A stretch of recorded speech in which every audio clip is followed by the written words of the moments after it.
Welcome back to the Unwind Podcast. This is a podcast that I wanted to start because I didn't like how surface level and interview-like most business podcasts are. This is all about entrepreneurs, business people, professionals coming together, unwinding, slowing down and reflecting on their lives over a drink.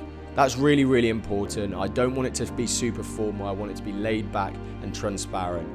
Hope you guys can get some value out of this. We've got tons of exciting guests lined up. If you're listening to this on Spotify, Apple Music or YouTube, please subscribe, show a friend. I really appreciate it. And now let's get into the pod.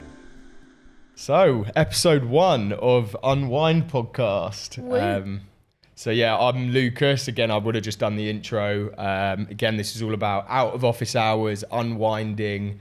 Business is fast, so let's slow down. Again, we've got some insane guests coming on the podcast, but first episode, it's just more of a backstory, really. There'll be tons of value here, how we kind of built our businesses to the stage they are now. But I'm met with my cousin Molly, who works alongside me. She's head of design at our agency. So, hello, Molly. Hi. I forgot one thing that we do that we're doing on the pod every episode. So we've got some sick guests lined up, but every episode the guest gets to pick the drink of choice. And I had to pick the bougie one first. So she picked Bailey's. It's the best drink. Yeah, I mean, it's not ideal. I was hoping for a cold beer. We're getting into spring now, and No, Bailey's a winter all round, drink like Bailey's you throw at me. So go on. We are missing ice, but have a bit. Yeah, I've never had it without ice, and I've never had it not in Christmas time. How much do you put in? About that much? That's quite a lot. Okay, cool. That's how you get the best conversations. That's how you unwind, baby. Yeah. Cool. So, we're going to get into a few things. I think, firstly, a bit of backstory, a bit about how we scaled our agency, where we're at with other businesses and stuff. And I think why it's interesting having you on the pod is because your family. I think we've learned a lot about working together as family. It's a bit of a taboo, the idea of being, don't work with your family. There's a lot of stuff there. We actually did ask out to our audience again, through Hammy Media, actually, that is our agency, some questions. We pick one question every time, that we answer towards the end of the pod.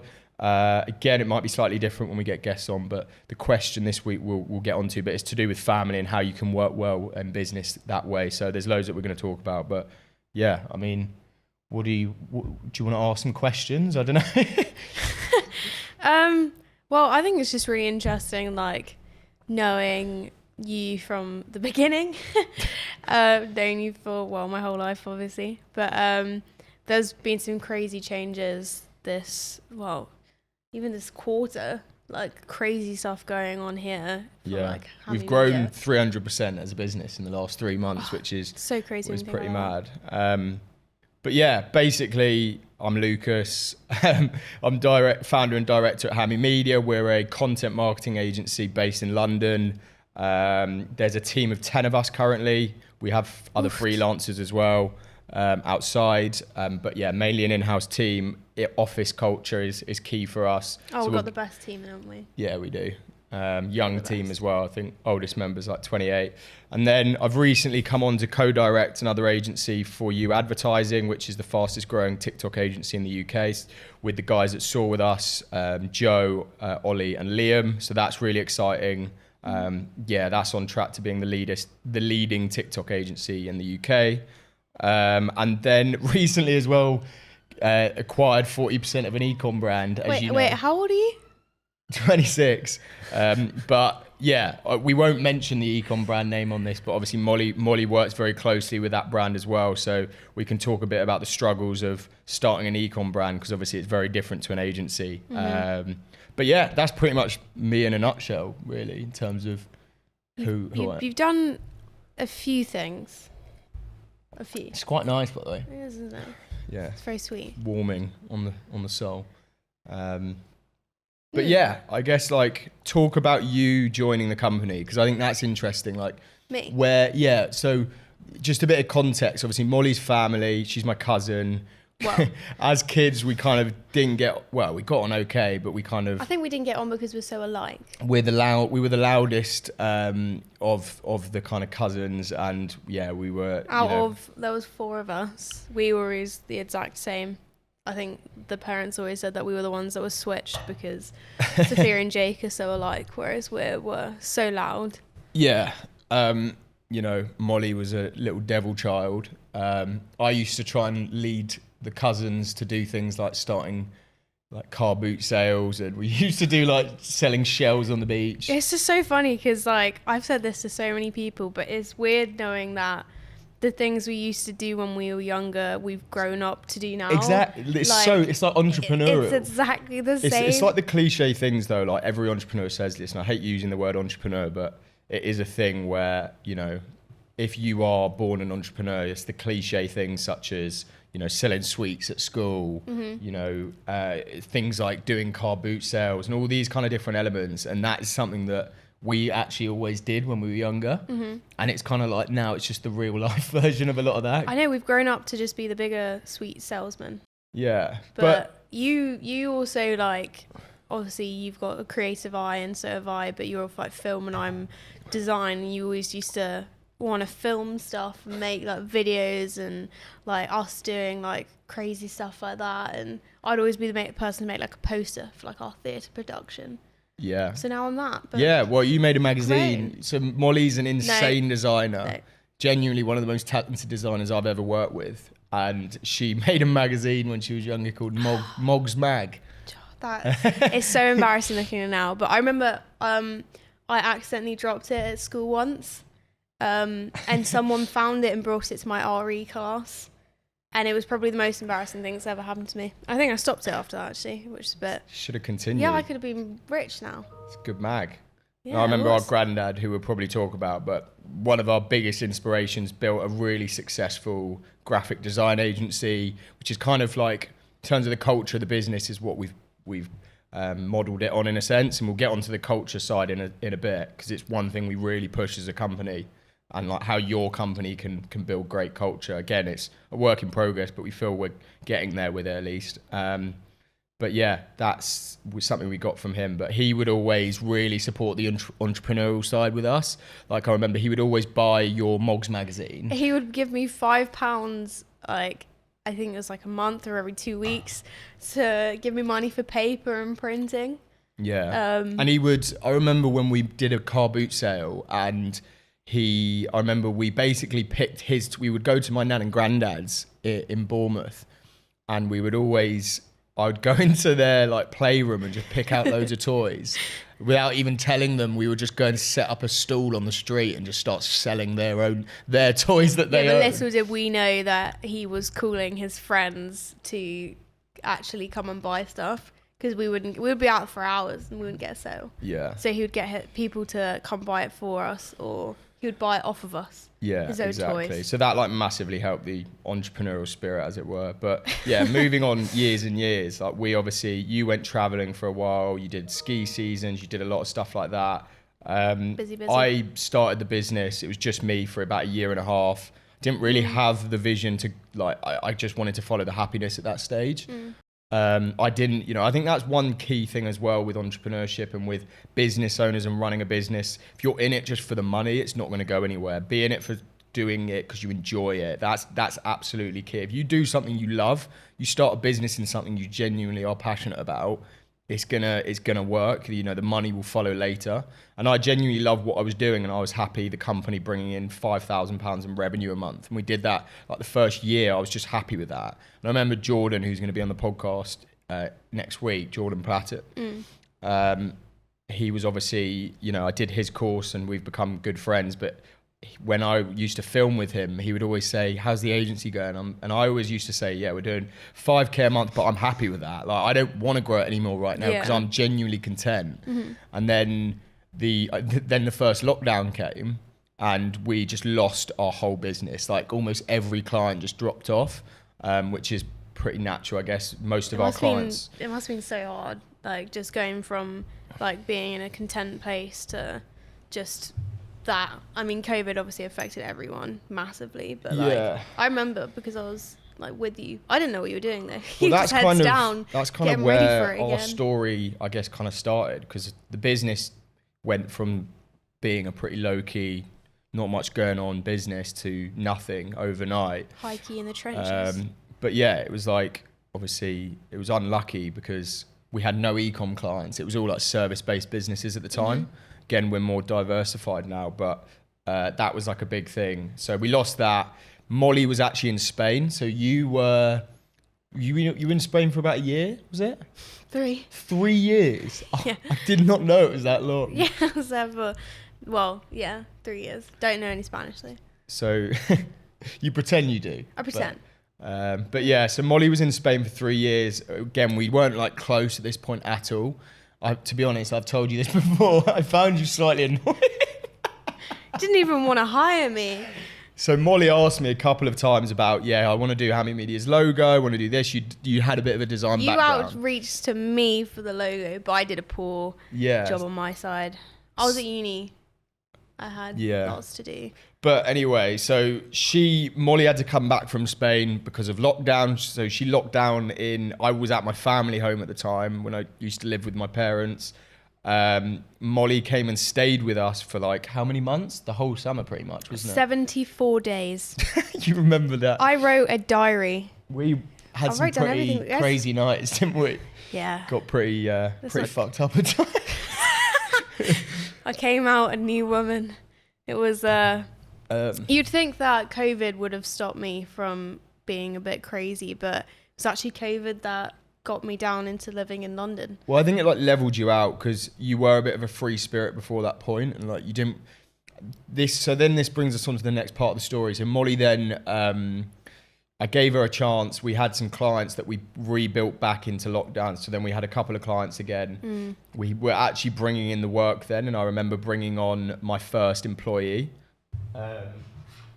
who was Hector at the time, who's actually going to be on the podcast a little bit later. Hector ended up leaving the company, and that's a story for another day, which we'll talk about when he's on there, because I think there's a lot of value in that. But yeah, so Molly then, I gave her a chance, she did some design work and realised how fucking sick she was at what she did. Actually, that's not true. Well, you gave me some design work and I tried, I did. I hadn't done it for a while, I was still out of action of it. And then you kind of gave me a chance and I took some feedback and did it again, and it was great. And I kind of got back in swing of it, but I don't like looking back at it now. Well, you're like so much better now if you look back at it. Yeah, but that's what happens with every artist. You look back and you never like the work you've done before. It's just a constant loop of hating everything you've done previously. So then you joined the company full time. You were the second, or you and Fred. Fred's our creative director. We matched. They kind of joined at the exact same time, number 2 and 3, and then we moved into our first office. There were 4 of us, and we just kind of scaled the business from there. It's funny thinking about that office though. So yeah, like fast forwarding, scaled the business. Like the 4 of us were really close. We brought on new members of staff. We got some people on the Kickstart scheme as well, which if you don't know, it's basically a government-led scheme during the pandemic, which means it's helping get people back into work and they pay for the salary. So it was really great, and we've now cool got Erin, who's on our design team and social media management team. She came through the Kickstart scheme and we kept her on because she's been amazing. So yeah, lucky in that sense. So we grew the team like really rapidly. We were growing very, very quickly, and again, this is the stuff that people don't talk about in business. They talk about the growth, but not necessarily at the difficult times. And I think one thing that is key in growing a business, and especially a service-based business like an agency, it's easy getting from 0 to 10K, like fairly easy anyway. Once you get your first client or 2 over the board, it's fairly easy getting from 10 to 30K revenue a month. This is monthly recurring revenue I'm talking about. But then the hard part we found was getting from that like 30 plus K the mark. Next step. Well, like suddenly you have to go from working hard to working smart. You need to rely more on systems. You need to rely on automation.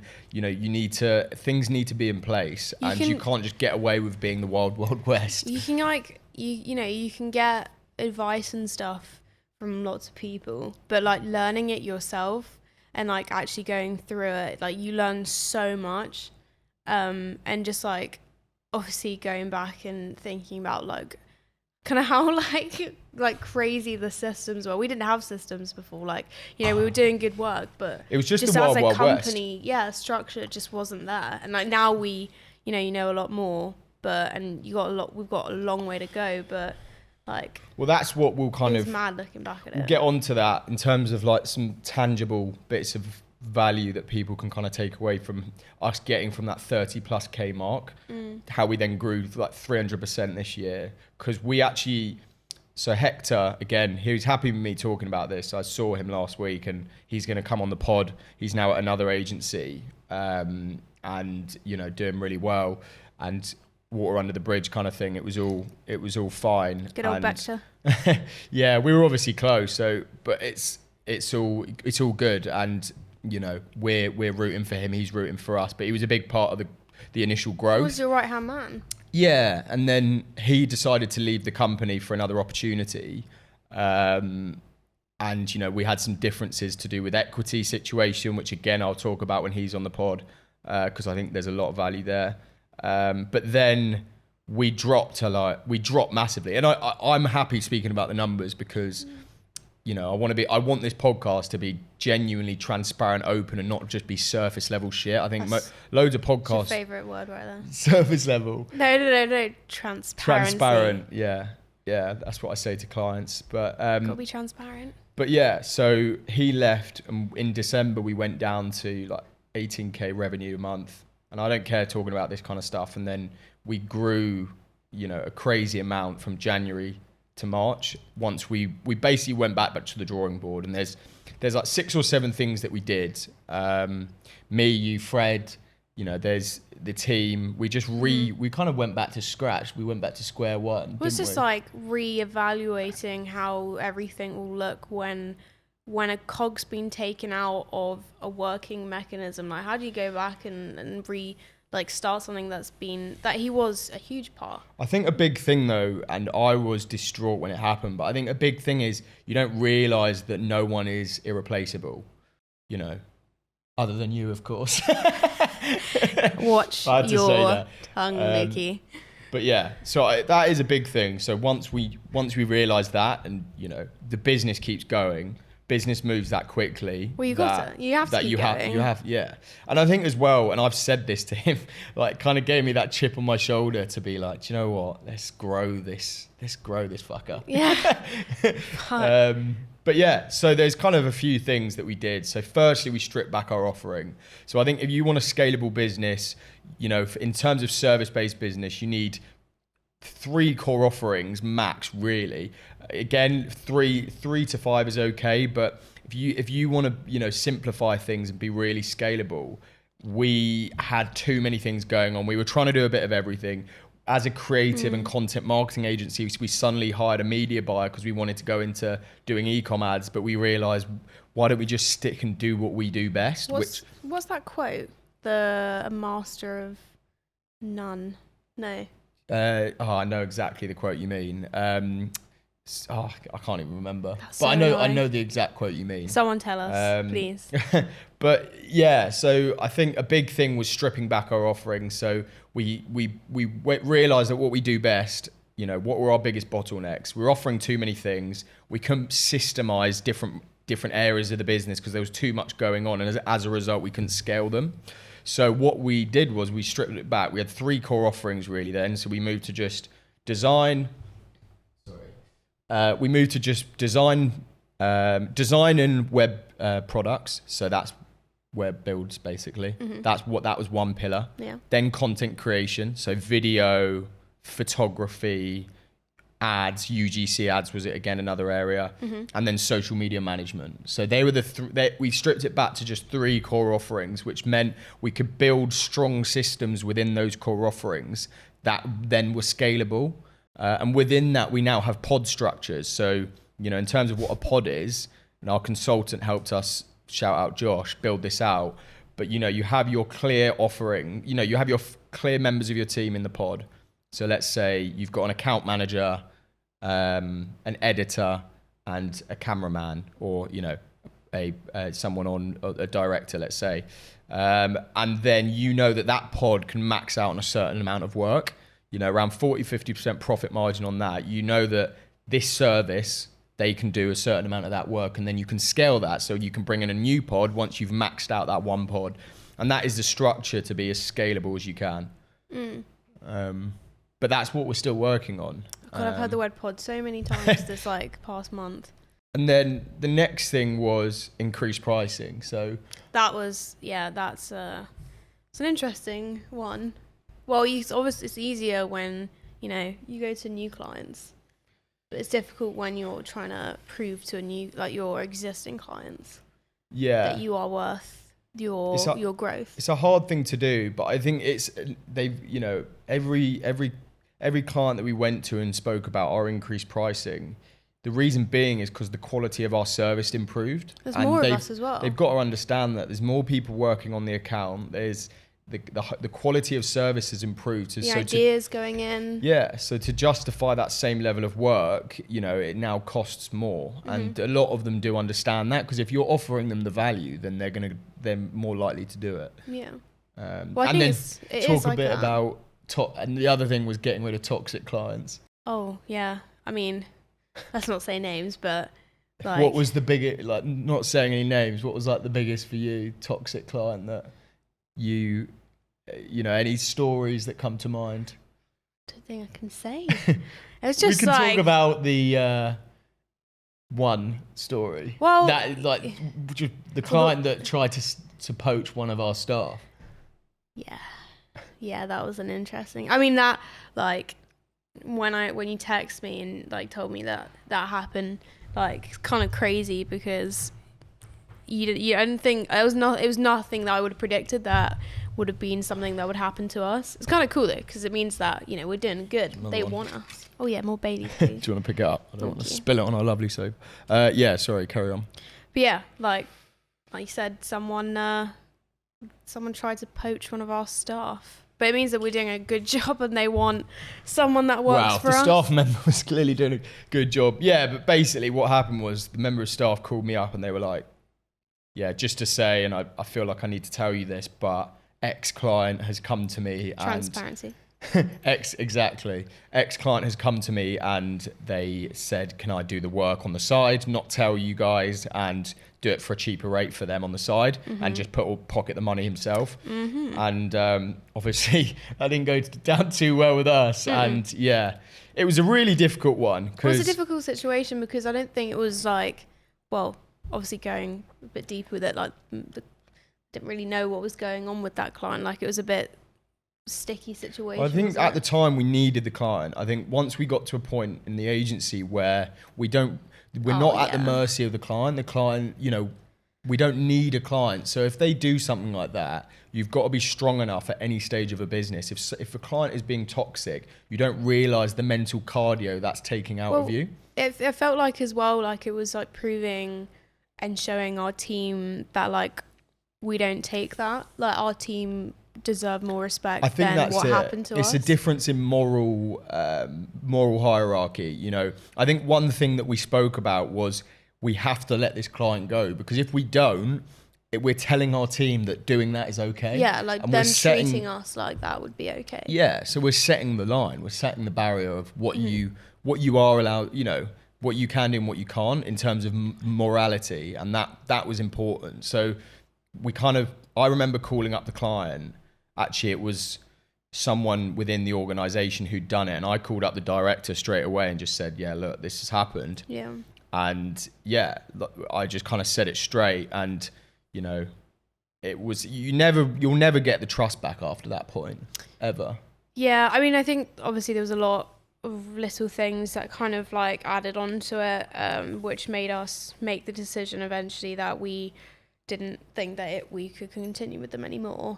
But yeah, there was a multitude of reasons as to what happened there. But it felt afterwards, I think, I remember we said the team almost felt kind of uplifted, because we felt like we'd regained our power. It felt really empowering when it happened, because I remember just that feeling of Well, I think what happens is you're looking at the money. So if you run a business, and I think at the time it was like 3,000 a month it was bringing into the business, which at the time felt like a lot of money.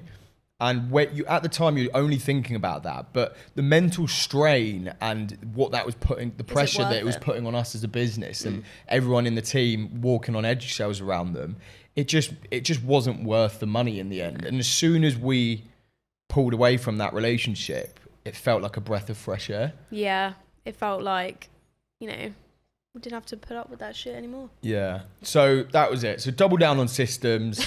Going back. Increasing pricing, getting rid of toxic clients, organic TikTok. That was let's talk a bit about TikTok. You hate posting organic on TikTok for us. I can't do it. I can't. I don't know how you and some of the people we work with are so good at Chris, doing who works at Hammy Media, is our head of engagement. He actually is TikTok famous, isn't he? He's TikTok famous. He gets recognised. Well, I'm pretty sure he grew at a crazy rate on Instagram, just through Instagram Reels. He did this Instagram Reels strategy where he was posting 20 Reels a day. Really? I think it was 20 Reels a day, it was 10 Reels a day at 11 p.m. at night, and the ones that did the best, he would optimize on those and create similar videos to that. The difference is he'd been creating TikToks for months, so he was just reusing that TikTok content. But do you know how quickly he grew? No. He was growing like 1,000 followers a day. He's now like 30,000 followers within a month. He's hit 50. 50,000? Yeah. Are you joking? No, he's on 50. Literally about 2 months ago, he was on about 1,000. I know. That is crazy organic growth. Like, you don't think that kind of growth. He's a clever little shit. Well, you just don't think that on Instagram nowadays you have engagement like that. I mean, obviously, like, there's like this. He was putting in so much time, and like he was just very clever about the way he's done the reels. And like reels, unless you have so much time to put into it, I think like it's a hard one to go with. But like organic growth for Instagram is so fucked now. Oh, it's fucked. It's so difficult. Imagine, look what kind of engagement we used to get on the Hammy Media Instagram. Like, we're getting 1,000 likes plus a video, and it's dropped dramatically. Pop it up. You don't have to think about across the board on Instagram. I'm pretty sure engagement was down like 30-40%, and that's why people are moving over to TikTok. But actually, what has happened now, because the organic engagement is so amazing on TikTok, Instagram Reels need to compete with that, and they realise the excitement comes through the reach that organic can get, and the fact that any video can go viral. So actually, the organic reach now on Instagram has never been higher, and it's crazy. The opportunity with Reels. We've got a client, don't we? That I won't say the name, the sports company. Is that gonna go off? We've got these fucking lights that are just auto, and you just need to. I always come in and you're sat in the corner in darkness. Just because all the lights around you have turned off. Absolutely no life, and I've come in at 7 The only things that are moving is your fingers on the keyboards. Anyway, we take a massive tangent again. So networking as well, I think, has been really important. There's two key agencies that have been a massive trigger in helping our growth, and I'll tell them both that. The guys at Affluent, big e-com agency, the guys at Saw with us, who are also big up, a big e-com agency, both doing crazy numbers, and all good best friends people. Of mine now, and Molly, and they'll be on the pod soon, both pairs, Joe and Ollie, and Jordan and Joe. But I'm really looking forward to hearing them, because I've heard them on a couple podcasts before, and they're very interesting people. Well, I think the thing with networking, why it's so important, and people, it's an awkward thing, and if you're not an extrovert, it can be difficult, and I hate all that shit, like that cringe, at a networking event, going up to someone and it's just a I've never been. Do you literally go up to someone? I hate to use the phrase, but it's like a dick swinging contest. Well, like, what do you do? Like, do you go up to people and just say like, "Hi, I'm this person"? I haven't done a lot of them, it's and like to be fair, apparently event. Geek Out is a great event. Well, I know the boys they do that in Dubai. Dubai, yeah. And there's one in America as well, but. Anyway, I think they not just physical networking events. I think that's what people think of in networking. Networking is across Twitter, is across social media. Just give someone that you look up to some free value in some way without expecting anything in return. That's what I did with Jordan. Jordan from Affluent at the time, he was this, he was on this not saying he's on a pedestal makes it sound like and something negative. He was like this big figure to me who was a big guru in the social media marketing space, couple 100,000 subscribers on YouTube, like massive following, really successful course, successful agency. And I remember I did his course, and that's why I started my agency. And I remember just saying to him, I knew he was bringing out a new course, and I just remember messaging him and just being like, I want to make because I looked at myself and I thought, what value could I offer there? Because that relationship could be really helpful, fruitful. That's so funny. And I just said, what can I do? But you know, the problem people make is that they just ask for something rather than giving some free value and just not expecting anything in exchange. But if it comes, great. So I basically said to him, I want to make you a promo video for the new launch, and I'm going to make it the best promo video you've ever seen. And we did that. We flew out to Greece. We made this insane promo video. Like we developed a great friendship off the back of it. And that video did it was like 800% increase in engagement. Is that how you became friends? Yeah. You literally just messaged him and said. I just said that. Yeah, literally. Gave him a proposal and said, listen, it wasn't even a proposal. I said I'd do it for free. I just said. Really? Because I just knew your network is your net worth, as they say. Ooh, and so cringe, but it's true. No, I like that. That's really true. It's like the people you have around you is the ones that you're going to help you. It's a product of your product to the 5 closest people to you. And I genuinely couldn't believe that. I'm one of them, so I'm lucky there. Well, yeah. Do you think I've no, we won't get into that. What? Do you think I've improved you by being close to you? Unfortunately. No. But no, it's a massive thing. So if there's someone that you're looking at online who you think, yeah, this person is someone I really look up to, that I get tons of value from, you know, if you don't ask, you don't get, just reach out. If there's any kind of value that you can offer them, do it and offer it for free, because you don't know what will come off the back of that relationship. That's so crazy. I didn't know you became friends literally just because you reached out.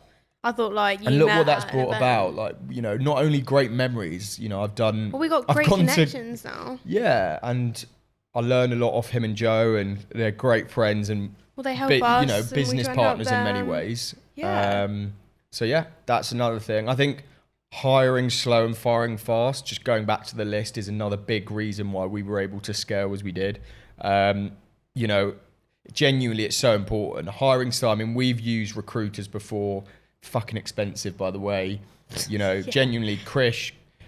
I mean, it was worth it because Krish is amazing, but it cost a lot of money to, you know, the recruitment fees. Or just glad that we got him right first time. Yeah, and like something Stephen Bartlett said was, you know, and if you're a business owner, you're basically a recruiter. That is your ultimate job, because you're bringing people on, you're recruiting people into your business who are, you know, they need to be amazing at what they do, and they need to be better at what they do than you. Yeah. And that's the biggest thing. Bring on someone who is better than you. And, you know, that brings me on to kind of the next point. And what with Ed was a big example of this. I know I'm just waffling, but Ed, who's our head of video now, he's like that first person that we brought on that, you know, we really went for someone that was older than us, who had a wealth of experience, that we wasn't going to teach him anything and he was going to teach us a lot. And that was so worth it, you know, actually pitching for people that much higher. I'm looking forward to I'm looking forward to actually having someone that I can do that with. Like, I've learned that, like, you giving up your side of the business in terms of like film, and like taking more of like a working CEO on it standpoint, working on no than in it, I guess. It's like, I don't know, it's like an ego thing for me, like being transparent. Like, well, as in you want to be no, not even. Well, you're like what's crazy is you're 23 and you manage people, which is mad. But at 23 years old, you manage people. Like, how do you? For you, it'd be interesting, just taking a tangent again, because I think in young agencies and young businesses now, this is probably going to be more and more common. How did you take on that challenge of managing someone when you'd never had any experience doing that before? It was mad. Well, I think like one thing that I did learn from you, to be fair, was just like, just try and be like humble. Like you do have to like. We spoke about this before we started. We were saying we won't use the word like. We work for likes, Lucas. We need likes. Social media likes. Hell's yeah. But I think that I've tried really hard to I did it again. To take on feedback as much as I can, and I think that's something that you've taught us well, is to always be open to feedback, because I don't know everything, obviously I don't. I've never done this before. 360 feedback loop. Well, yeah, is key. Poor Erin has to watch out for me, but she's Erin's the lovely designer that I manage, but we work together very well. And she gives me regular feedback all the time, and I give her feedback all the time. Manage upwards, I think, is a big one there. And that's one 100%. Thing I always, in our one-on-one. So I manage Mo, and we would have a monthly... Are you my manager? Technically. Wow. Well, not really. Well, you used to be Hector. You kind of manage me. Oh, that's just a free goose. Well, we do a monthly one-on-one, don't we? I thought that was a cousin thing. But yeah... I always remember saying this, manage upwards, and people that don't say manage upwards just have ego problems. That's what I don't want. As a designer, I think that I get too attached to my work, and I remember there was we used to say it at the old place I worked at, another design studio. They say to kill your baby, and it's a very weird saying, but basically just don't get too attached to your work. And I feel like I need to take that into account with all aspects of managing and design. I can't be protective and defensive. I'm trying very hard to just be open about that and just make sure I'm taking in that feedback. That was one thing at the start, I remember. That was and we've spoken about this. I think it's a hard thing for creatives to, when you're fucking talented like you are, it's hard to accept feedback sometimes, because you just have a tunnel vision of what you want. As a creative, I think that's pretty natural. Well, how did you change that way of thinking? Just from you guys grinding me down, to be fair. I heard what you were saying, really, and I can't improve unless I'm moving on with what I'm doing. And like I said, that's why I'm trying not to have that ego thing where we've brought in Al as our freelancer, and he's amazing. And I have to try and think well, I think I want to learn from him. I need to learn, because I don't know everything, and I can always be better, and you can always improve. I think one thing is, and not when you grow a business, I think one of the biggest lessons is understanding that you can't do everything. There's no way you're going to scale a business, and the businesses that don't scale to that next stage are the ones that don't, the directors that don't let go. You can't do everything. You have to. You don't know. No one knows the point is, you bring people on that can do that better than you, and if you don't do that, then it's a problem with your ego, and there's nothing else to it. Yeah. You've got to trust your team. You don't bring on people. You don't bring on the troops to just be micromanaged. Well, you want people, like you said, you want people that are better than you, so that they can make the quality of work better than you could even bring yourself. Yeah. And that's why you hire someone. You don't hire someone to do worse work than it's already been. Yeah, exactly. It's not how it works. So coming on to the next point, because I think one thing people have commented a lot on with us as an agency that maybe we've done better than a lot of other agencies is culture. Yeah. I think that's one thing we've really doubled down on. We're sat here drinking Baileys. It is the culture. I think it's so important to have great culture in a company. And let's talk a bit about things we've done to improve the culture. I think that is probably one of your strong points, is from day one, we haven't stopped talking about culture and making sure that everyone knows that it's a workplace, but at the same time we very much care about who they are, what they want. Happiness is key. It's one of our mantras. We spoke about it so much today as well, happiness, and making sure that the vision for the company is aligned, and we want to know, we're doing a little exercise tomorrow with having like a team day, but I think we're going to go separately around and see what everyone's vision is for the company. Yeah, everyone's voice needs to be heard, and I think some things we've just done well. Genuinely down to the basic things. We go out a lot. We go out as a team. We all chat. It's something we've just started implementing recently, but we have a Friday pub lunch just as a team to go out and celebrate the week. We just have just a good culture in the office, and I think what's important is that you strip away the idea of a dictatorship where people need to be in, before 9. And again, we don't really implement that because most people in the team will stay way later than 5:30, which is when the day ends. So, when you don't put reins on someone and you don't put a chain around their neck, they're more likely to work harder and push more, because they appreciate what you're doing for them. Yeah, but it's also when someone does have like a day when you're not feeling 100%, you can be honest and be like, listen, I'm not at my max today. I can't work to full capacity, and if I needed to go half an hour earlier because I want to go home and lie in bed and curl up, then you'd be like, yeah, you work a lot longer than you're paid for, and that's because you care about the company, and therefore we very much care about you. Yeah, exactly. I think I think what's important. Yeah. I think what's important is learning. And if you're a manager, if you're a CEO, whatever, I think one of the biggest things, and again, I'm learning, so this isn't me preaching to, the choir and saying, this is what you need to do, this is the right way. Just tips. I'm learning as I go. I'm 26 years old, right? So I've got a long way to go. But and I'm 23, so don't listen to me. The point is, learn what makes your team tick, individually. So everyone has different ambitions. Everyone has different passions. There's 2 things I ask everyone that comes into the company.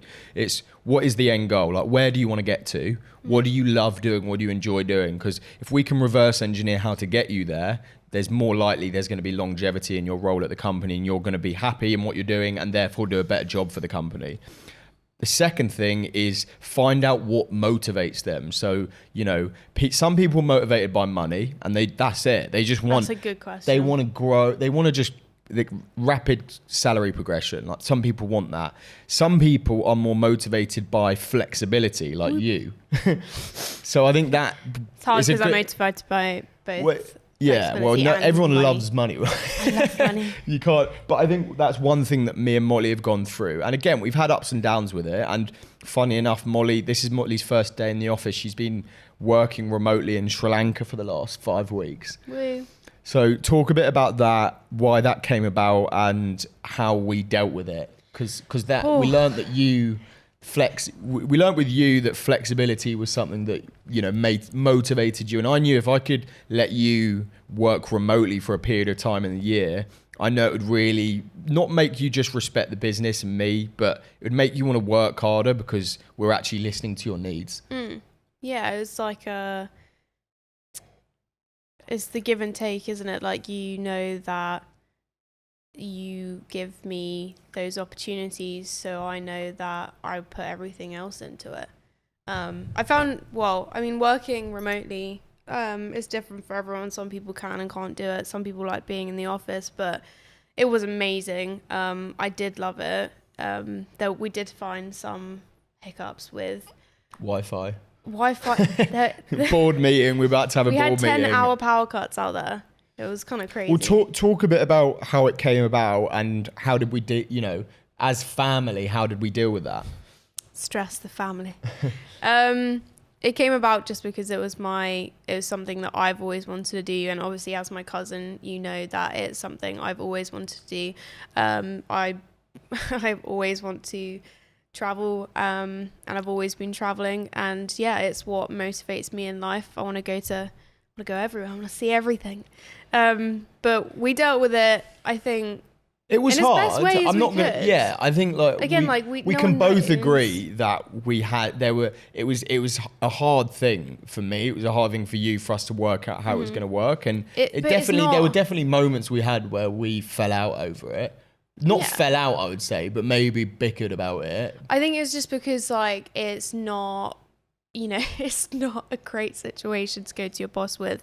Like, you know, even though you are my cousin, I try and not see you like that. I see you as my boss because I don't want to take advantage of the relationship that we have.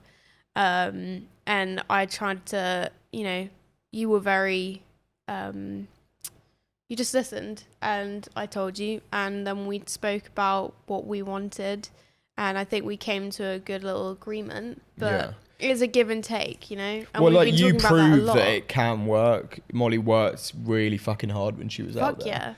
Yeah. And I think as well, it was like you had to prove that this would work. And I think as well, as much as anything, it's like a respect thing, isn't it? If you went out there and took the piss, you know, I think that's the thing. It's genuinely, if one of your staff came to you and said something like this, obviously it's different if their role is imperative that they are there 24/7 and they can't go anywhere else. Yeah, but I'm lucky that I can. Molly is a manager, but she's also head of design, so a lot of her role she can be design, you know, she can work remotely for.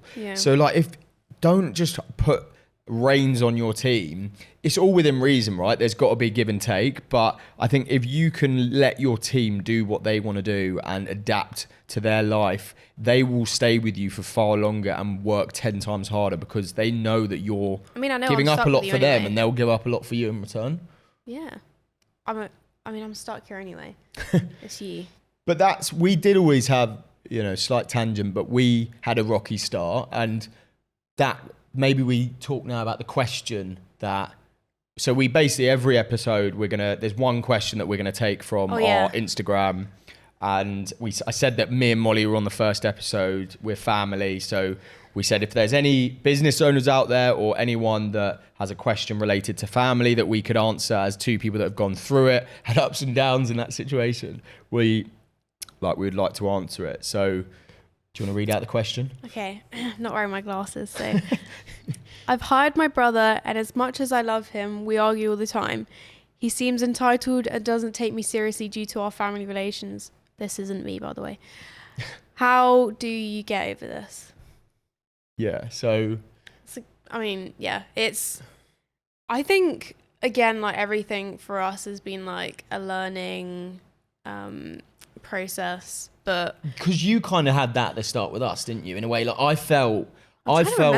remember Molly when it was when there were just three of us. There were three of us. I don't want to think about it. There were three of us in the company, and I remember Molly. I took the piss. Sending me a message one day and saying, Lucas, someone's approached, and bear in mind she's a designer at our company, so I didn't know that this wasn't something I could do. The service we're offering was one of the services is design. Molly messages me and goes, oh yeah, I've been approached about someone doing some design work, making a logo for them. Do you mind if I take this on the side as like a side project and they pay me on the side? And I just stopped, and I remember coming out of the gym and I was like, that cheeky little... I didn't know, what's the word? Conflict of interest. That thing. Clearly it's a conflict of interest. But I think it was a learning curve because I don't think you took me seriously at the start because we were family, and I feel like when I spoke at you... It didn't really feel like... we had to set the boundaries, didn't we? I think it was as well, like, I didn't think this was going to be like a career. Sorry. Charming. I know. I didn't. Whoa, you didn't even like my designs originally. You didn't think I was a very good designer, did you? I did. No. Once you got, anyway. Yeah, once you got into it. But I think that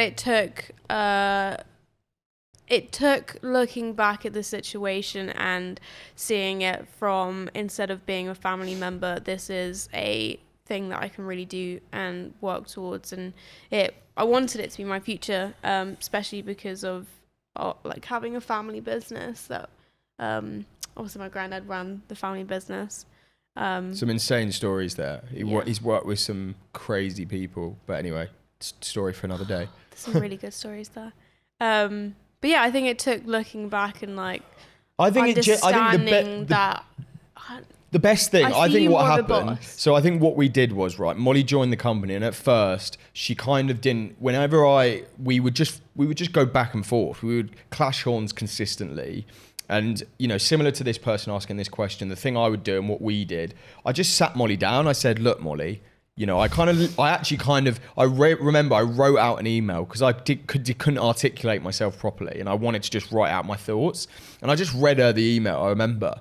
Do you remember this? Yep. And I just read her this long email that I wrote and just listed all these things that she'd done that I felt she was kind of, not treating, me with the respect of a boss almost. And obviously we're in a different relationship now because you're kind of like a co-director in a sense. But I think one big thing is just sit them down and be honest with them and say, we need to set some boundaries here. And there needs to be a level of understanding that maybe outside of work we're family, but here can't be seen as a family dynamic. It's got to be seen like, a boss and an employee. Well, I think, I don't think that's true. Okay. I think that we are very good at taking the fact that we're a family in our stride and using it to our benefit sometimes. So, taking into the fact that we have such a good culture, and like it's I've learned that because of our relationship and how we can deal with you being my boss, but also my cousin, I can then look at that and apply it to how I would treat my other co-workers. So like when you want them to be your friend as well as your co-worker, I don't think that there's any difference there. You don't have favoritism just because you are better friends with a co-worker than another one. You still have the exact same boundaries there. Like I have the same boundaries with Erin as I would have with you. Just because we would chill outside of work together doesn't mean that I'll be, we know that there's lines that you can't cross together. You wouldn't talk about that with another co-worker.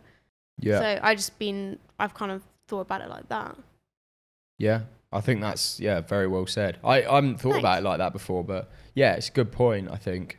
Because, you want to be like friends, and our culture is like being a big family. I think, but knowing where the lines are. I think that's it. And I think, that's exactly how we see the business, a big family. It's really important. We have games, we've got Hoop the Roo, where if you get the ball in the basket, you get a free Deliveroo. It's a bit of a saying now. We've got a spin the wheel game. We do all these incentives for the team, and I think we have a really laid back approach, which really helps the dynamic of the team. But at the same time, like you said, similarly with if it's a boss, two family members, there's, even though you have that family dynamic in the company, or like we do because we are family, there's still got to be those lines. Yeah, and when you cross those lines, it needs you need to bring it to light. That's key, because the biggest thing I've learned, and that you've learned, I think, is when you have something that niggles in your head, it's a seed and it grows. Say it, be honest, say it, have a transparent relationship where if you've got a problem with something or someone, pull them to a side and tell them about it, because it's going to be far more beneficial for your relationship.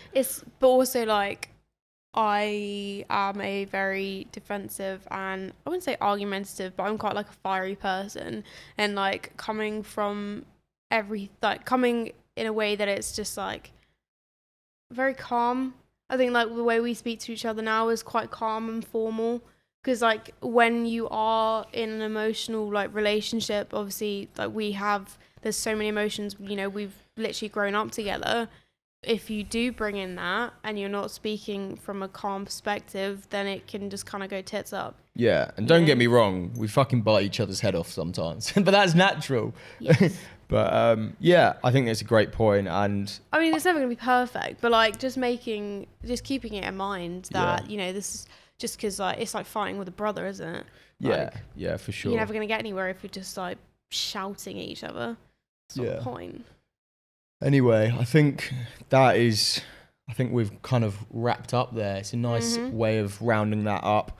Molly, thank you for joining us on the first episode of the Unwind Pod. You can find us on Apple Music, Spotify, YouTube. Again, we've got some insane guests coming up on the pod, both e-com brand owners. We've got some people big in some big corporate companies.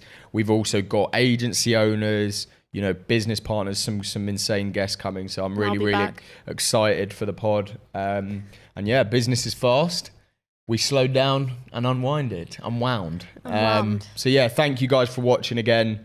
This is a work in progress. We're going to consistently improve the format. But I hope you found this valuable, and we'll see you on the next one. Woo! Yes.